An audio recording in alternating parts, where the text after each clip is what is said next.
하나님께서 나를 바라보시는 기준은 내가 지난 한 주간 어떻게 살았는가, 어떻게 잘 살았는가, 이런 기준으로 우리를 바라보시지 않습니다. 우리가 무엇을 이루고 무엇을 성취했는가, 그런 기준으로 우리를 바라보시지 않아요. 우리는 예수 안에서, 이미 예수 안에서 하나님께서 사랑하시는 아들이 되고 딸이 되었습니다. 하나님이 기뻐하는 자가 되었습니다. 성도가 누구인가? 성도는 내가 누구인가에 대한 답을 내 안이 아니라 예수 안에서, 복음 안에서 발견한 자가 성도라고 할 수 있습니다. 우리가 지난주에 같이 나눴던 말씀이죠. 자, 오늘은 한 걸음 더 나가 보려고 합니다.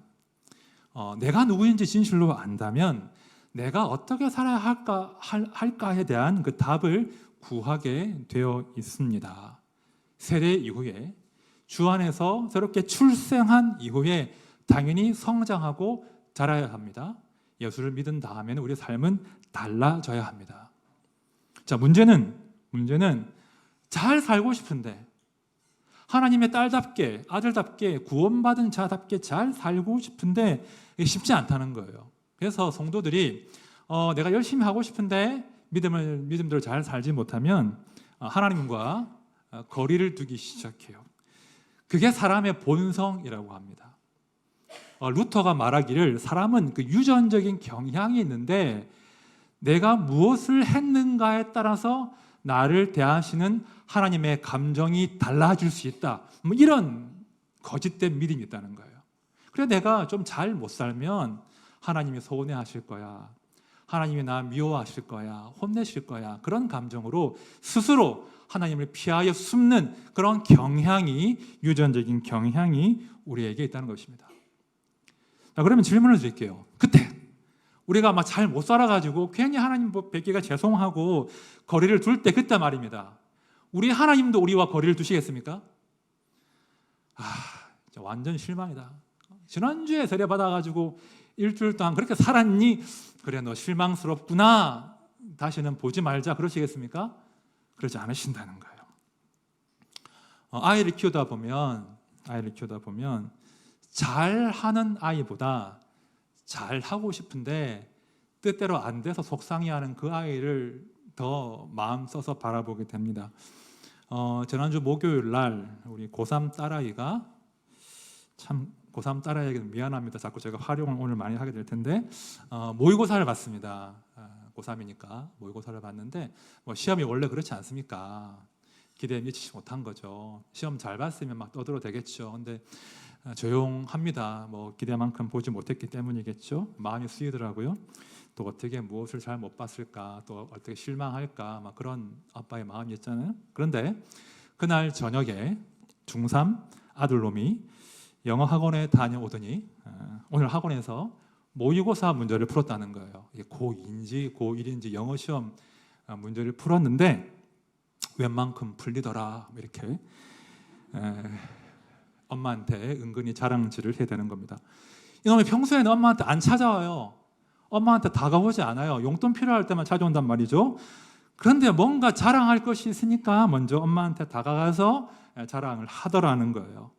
제가 그 장면을 이렇게 좀 떨어져서 보는데 아들이 기특하죠. 기특하긴 하지만 누가 마음이 쓰여요?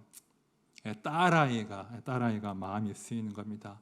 우리 딸도 아빠, 나 오늘 시험 정말 잘 봤어 라고 말하고 싶을 텐데, 내가 잘했다고, 내가 잘하고 있다고 말하고 싶을 텐데, 그게 뜻대로 안 되면 이 아이가 얼마나 마음이 무거울까, 마음이 쓰이더라고요. 여러분, 그게 정상적인 부모의 마음 아니겠습니까? 오늘 저는요, 우리를 하나님의 아들과 딸로 부르신 하나님께서, 우리를 낳으신 하나님께서, 우리를 출산하신 하나님께서 우리를 자라게 하신다, 우리를 양육하시고 돌보신다, 우리를 출산하실 뿐 아니라 우리의 양육자가 되신다, 그 이야기를 한번 나눠보려고 합니다.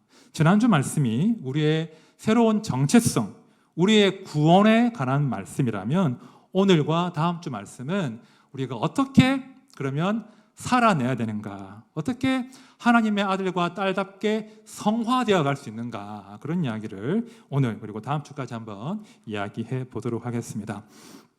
이제 한번 말씀 속으로 들어갈 텐데요. 먼저 지난주 말씀이죠. 마태복음 3장 16절 상반절을 제가 한번 다시 읽어볼게요. 예수께서 세례를 받으시고 곧 물에서 올라오실세라고 세례의 장면을 묘사하고 있습니다. 그런데 아주 우리가 주목해야 될 아주 상징적으로 중요한 말씀이 이 가운데 담겨 있습니다. 바로 물에서 올라오실세, 이 장면이라는 거예요. 자, 물은 양면성이 있죠. 물은 좋은 것이죠. 물은 생명의 원천입니다. 그죠? 우리를 깨끗하게 씻기도 하죠. 그죠? 물은 우리를 이롭게 하고 우리가 생명을 유지할 수 있게 도와요. 하지만 반대로 물은 사람을 삼키고 사람을 죽일 수도 있습니다. 그죠? 깊은 바다 얼마나 무섭습니까? 홍수, 쓰나미. 물은 생명이지만 동시에 우리의 죽음, 우리를 삼키는 세력이기도 하는 것이죠. 마찬가지예요. 성경에서도 물은 양면성이 있어요. 물은 생명, 회복, 치유, 정결하게 됨, 심지어 하나님의 영을 상징하는 단어로 물이 사용됩니다. 하지만 반대로 물은 죽음, 그리고 하나님과 하나님의 백성들을 대적하는 그 세력을 상징하기도 합니다.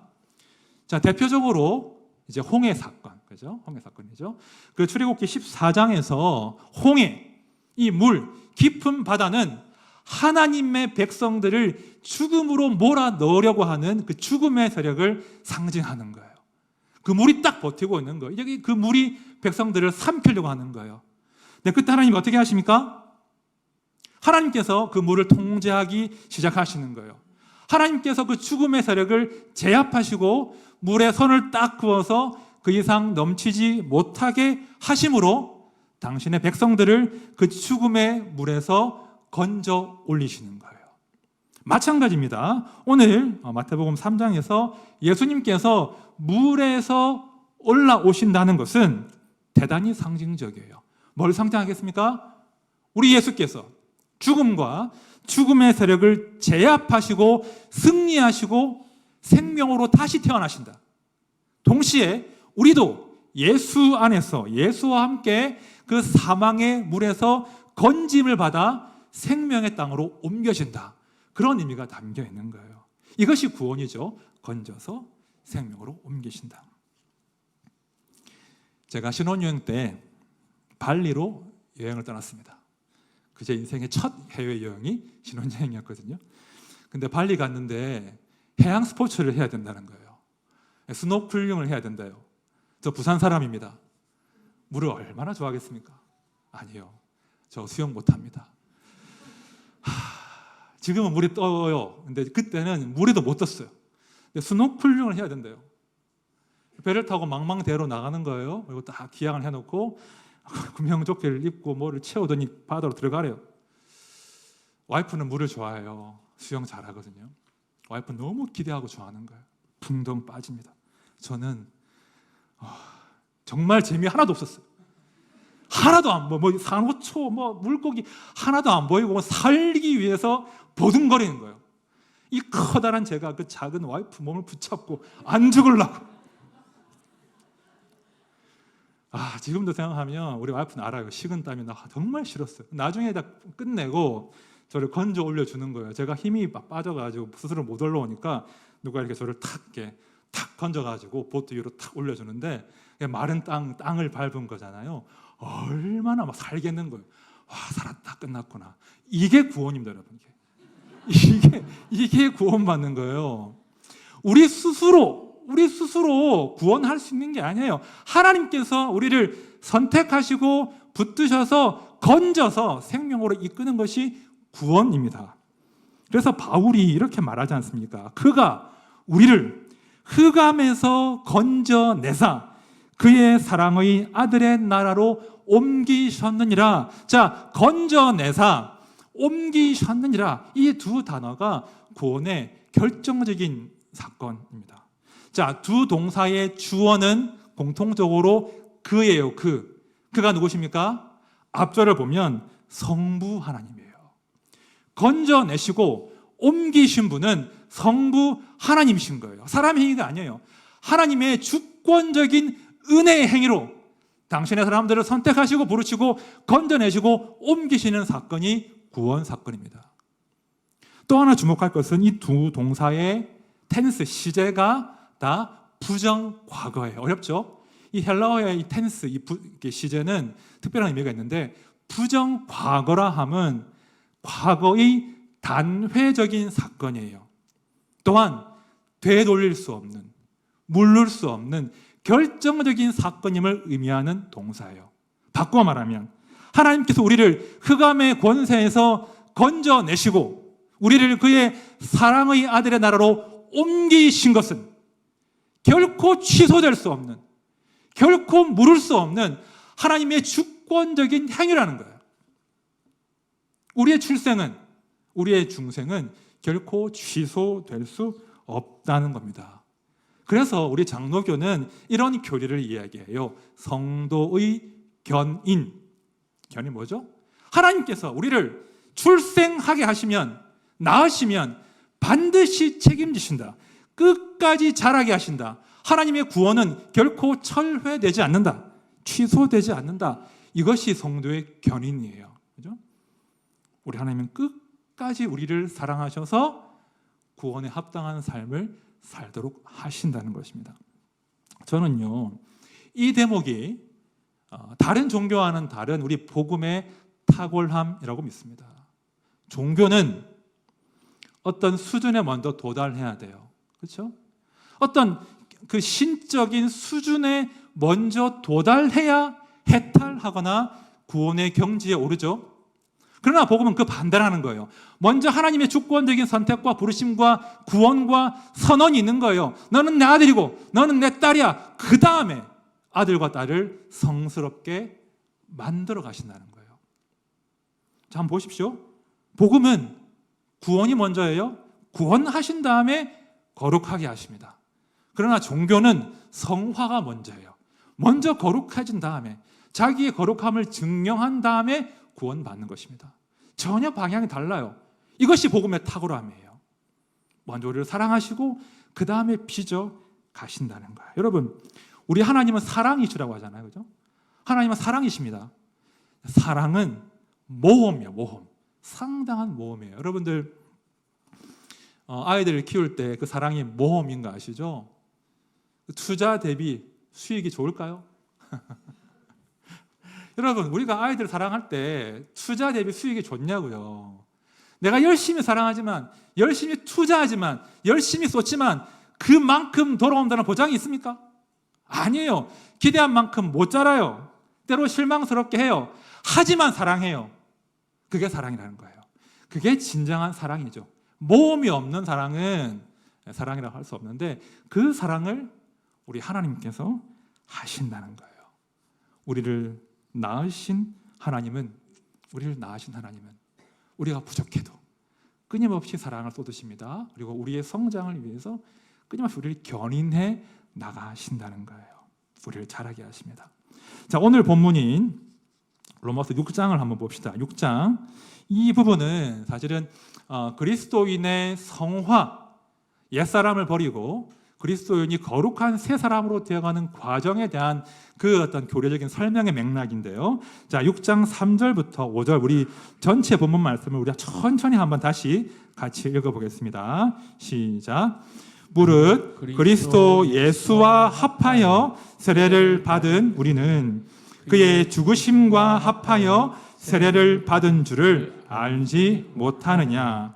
그러므로 우리가 그의 죽으심과 합하여 세례를 받음으로 그와 함께 장사되었나니 이는 아버지의 영광으로 말미암아 그리스도를 죽은 자 가운데서 살리신과 같이 우리로 또한 새 생명 가운데서 행하게 하려 함이라. 만일 우리가 그의 죽으심과 같은 모양으로 연합한 자가 되었으면 또한 그의 부활과 같은 모양으로 연합한 자도 되리라. 지금 바울이 말하는 말은 명확해요. 좀 복잡해 보이지만 지금 바울 사도님은 세례를 예수와 연합하는 예수와 하나 되는 사건으로 해석한다는 거예요. 우리의 옛사람은 예수와 함께 죽었습니다. 끝. 우리의 옛사람은 예수와 함께 죽었습니다. 그리고 예수와 함께 새로운 생명으로 부활했습니다. 취소할 수 없는 사건이에요. 성도는 이미 예수 안에서 새로운 존재로 태어난 것입니다. 이 출생은 되돌릴 수가 없다는 거예요. 물릴 수가 없다는 거예요. 내가 태어났는데 나 출생 취소해 주세요. 가능합니까? 성도의 출생은 되물릴 수 없어요. 이제 그 출생 후의 삶이 이어진다는 거예요. 그래서 세례는 예수와 함께 죽고 다시 태어난다. born again, 그러니까 새롭게 태어난다. 이 중생을 상징적으로 보여주는 의식이 바로 세례인 거예요. 그런데요, 오늘 본 말씀은 잘 보시면 이것으로 끝나지 않아요. 새롭게 태어남으로 끝나지 않고 그 이후, 구원 이후, 출생 이후의 그 삶의 방향이 분명하게 설정되어 있다는 거예요. 자, 4절 보십시오. 그러므로 우리가 그의 죽으심과 합하여 세례를 받음으로 그와 함께 장사되었나니 이는 아버지의 영광으로 말미암아 그리스도를 죽은 자 가운데서 살리심과 같이 우리로 또한 새 생명 가운데서 행하게 하려 함이라. 잘 보십시오. 태어난 것으로 그치지 않아요. 새 생명 가운데 행하게 하십니다. 누가요? 주어가 누구예요? 성부 하나님께서. 출생하게 하신 하나님은 우리가 그 출생한 이후 새 생명에 걸맞는 삶을 살도록 빚어가신다는 거예요. 만들어 가신다는 거예요. 내가 너를 낳았으니 마음대로 살거라, 이게 아니라 앞으로 네가 어떤 삶을 살아야 할지 이것이 너의 방향이다. 내가 그 일을 이루어내겠다라고 말씀하시는 겁니다. 이게 복음이에요. 복음은요, 구원도 하나님의 주권적인 행위죠. 우리의 성화 역시 우리에게 맡기시는 게 아니라 하나님께서 그 모든 과정을 이끌어 가신다는 거예요. 너희로 하여금 새 생명 가운데 행하도록 내가 이끌겠다라고 말씀하시는 것입니다. 이건 선택의 문제가 아니에요. 우리가 거룩해지고 싶습니다, 아닙니다라고 선택하고 말고의 문제가 아니라 우리 인생을 향하신 하나님의 의지라는 거예요. 제가 오늘 강조하고 싶은 것은 이게 아닙니다. 우리는 그럼 아무것도 할 게 없네요. 이건 아닙니다. 이렇게 말씀하신다면 그것은 굉장히 배은망덕한, 제가 다음 주에 좀 다루겠습니다. 제가 오늘 강조하고 싶은 것은 우리 성도가 우리 하늘 아버지의 이 의지, 우리로 하여금 새 생명 가운데 살게 하시고 하나님의 아들과 딸던 삶으로 빚어가고자 하시는 그 의지에 대해서 우리가 수용하자는 거예요. 알고 믿자는 거예요. 제가 구약 통독 이제 강의를 준비하고 성경을 읽어 나가다가 예레미야 18장에서 하나님은 진실로 우리를 빚어가기를 원하시는구나, 그 마음을 제가 다시 한번 확인하고 얼마나 감사했는지 모릅니다. 우리 예레미야 18장 3절부터 6절까지 말씀인데요, 우리 한번 같이 읽어봅시다. 시작. 내가 토기장의 집으로 내려가서 본즉 그가 농로로 일을 하는데 진흙으로 만든 그릇이 토기장의 손에서 터지매 그가 그것으로 자기 의견에 좋은 대로 다른 그릇을 만들더라. 그때 여호와의 말씀이 내게 임하니라. 이르시되 여호와의 말씀이니라. 이스라엘 족속아, 이 토기장이가 하는 것 같이 내가 능히 너희에게 행하지 못하겠느냐. 이스라엘 족속아, 진흙이 토기장의 손에 있음 같이 너희가 내 손에 있느니라. 하나님이 예레미야에게 보게 하시는 거예요. 토기장이가 흙으로 그릇을 빚다가 뜻대로 되지 않아요. 그릇이 흙 덩어리가 망가졌어요. 그럼 토기장이가 어떻게 합니까? 에잇! 갖다 버려! 새 흙 가지고 와! 그렇게 합니까? 아니죠. 정상적인 토기장에는 다시 그 흙을 잘 다져서 다시 정성스럽게 그가 원하는 바대로 그릇을 빚어간다는 거예요. 진흙이 토기장의 손에 있으면 그 진흙은 결코 버려지지 않고 그릇으로 빚어진다. 이거를 예레미야에게 보게 하십니다. 그리고 하나님께서 말씀하시는 거예요. 너희가 지금 망가지고 실패하고 내 뜻대로 살지 못해서 마치 실패하고 다 끝난 것처럼 보이지만 끝나지 않았다는 거예요. 네가 내 손에 있으면 내가 저 토기장이보다 못하겠느냐. 너희가 내 손에 있으면 내가 너희를 다시 정성스럽게 빚어서 아름다운 그릇으로 만들지 않겠냐. 내가 너희를 빚어가길 원한다. 그 마음을 예레미야를 통해서 백성들에게 전해주시는 거예요. 이것이 복음이에요. 우리를 빚어가신다는 거예요. 에이 쓸모없네, 에이 망가졌네, 이것이 아니라 우리를 기어이 하나님께서 빚어가신다. 이것이 우리를 향하신 하나님의 의지이고 복음의 능력입니다. 한번 하나님의 사람으로 인정받고 주의 손에 붙들리면 이 방향으로 가게 되어 있다는 거예요. 2주 전에 저희 집사람이 3번과 4번을 모시고 친정집에 갔습니다. 진짜 오랜만에 집이 너무 조용했습니다. 그리고 좋았습니다.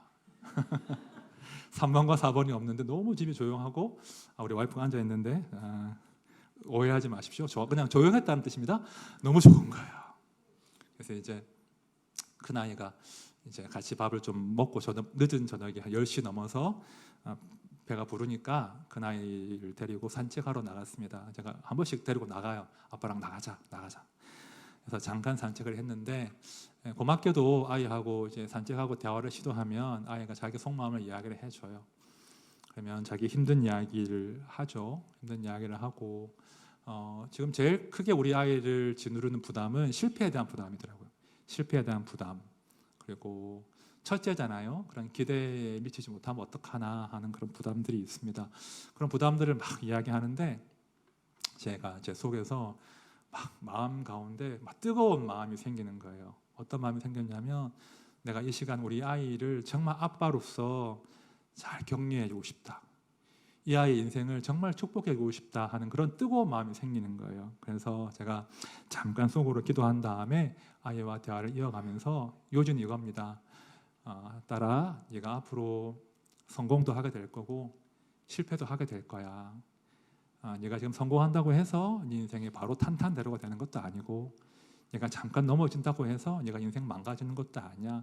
실패도 성공도 그냥 과정이고 아빠는 네가 성공해도 실패해도 여전히 너의 아빠야. 이런 이야기를 해줬어요. 사실은 제가 이런 이야기를 정말 하고 싶었거든요. 제가 유학 생활을 할 때 그 기독교 교육, 기독교 학교 교육을 전공하고 왔습니다. 그때 배운 게 있어요. 뭐냐면 부모님은 우리 아이들에게 쿠션과 같은 존재가 되어야 한다. 안전기지가 되어야 한다. 그런 걸 배웠거든요. 뭐냐면 아이들이 넘어지더라도 다시 일어날 수 있도록 돕는 쿠션. 그죠? 아이들이 실패하더라도 다시 자기를 추스리고 정비하고 나갈 수 있는 안전기지가 되어야 한다. 이걸 배웠단 말이에요. 제가 머리로는 알고 있는데 제가 경험한 적은 없어요. 저는 부모님께 얘가 어떤 경우에도 내가 사랑하는 아들이야 딸이야 이런 말을 제가 들어본 적이 없거든요. 그래서 제가 언젠가는 이 이야기를 자주 해줘야지라는 결심을 했는데 기회가 온 거잖아요. 제가 딸아이한테 야송아 너는 성공해도 아빠 딸이고 실패해도 아빠 딸이고 아빠는 항상 너를 위해서 기도할 거고 함께 할 거야. 걱정하지 마. 한번 부딪혀봐. 이렇게 이야기해 줬습니다. 제가 참 듣고 싶었던 말인데 듣지 못하고 살아왔는데 제가 딸에게 그 이야기를 하니까 얼마나 가슴이 좋아 마음이 뿌듯했는지 몰라요. 내가 딸에게 이런 아빠가 될 수 있구나. 여러분들 혹시 아이를 키우시는 분 중에 나는 성공해도 실패해도 잘나도 못나도 아빠 딸이야, 아빠 아들이야, 아빠 널 사랑해 이렇게 말씀해 보신 적 있으십니까? 네. 해보십시오. 하셔야 돼요. 후회하시기 전에. 네. 정말 소중한 축복이고 고백이거든요. 제가 그걸 했어요. 그 이야기를 한 다음에 제 마음 깊은 곳에서 영혼의 깨달음이 있는 거죠. 이것이 이 마음이 내 인생을 향하신 우리 하나님 아버지의 마음이구나. 그죠? 제가 딸을 염려하고 안타까워하고 사랑하는 것과는 비교할 수 없는 그 애타는 마음으로, 그 애절한 마음으로, 그 간절한 마음으로 우리 하나님은 저를 향해서, 여러분들을 향해서 말씀하시는 거예요. 우리 하나님 우리의 쿠션이 되시고 우리의 안전기지가 되신다는 거예요. 이걸 성도는 늘 기억하고 살아야 돼요. 다윗이 이런 고백을 했어요. 시편 18편입니다. 내가 주를 의뢰하고 적군을 향해 달리며 내 하나님을 의지하고 담을 뛰어넘나이다. 하나님의 도는 완전하고 여호와의 말씀은 순수하니 그는 자기에게 피하는 모든 자의 방패시로다.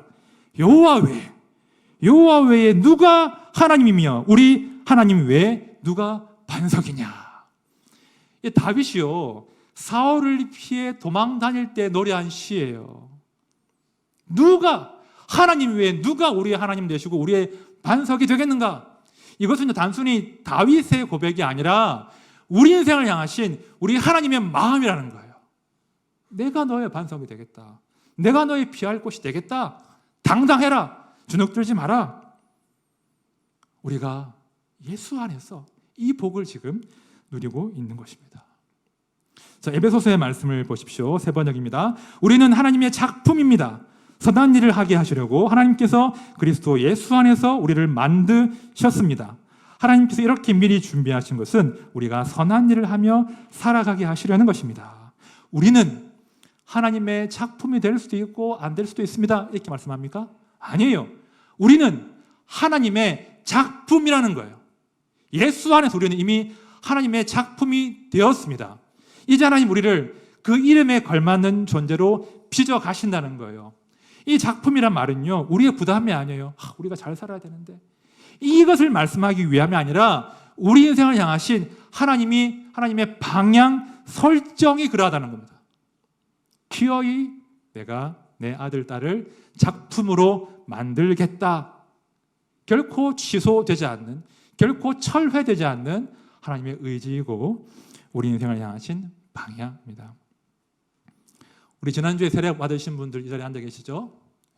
또 우리 가운데 예수를 나의 주로 고백하신 분 앉아 계시죠? 여러분들 절대 이제 하나님의 손에서 벗어날 수가 없습니다. 인정하십니까? 결코 우리는 하나님의 손아귀에서 벗어날 수 없습니다. 기어이 하나님의 손은 우리를 빚어서 아름다운 작품으로 이루어 하실 것입니다.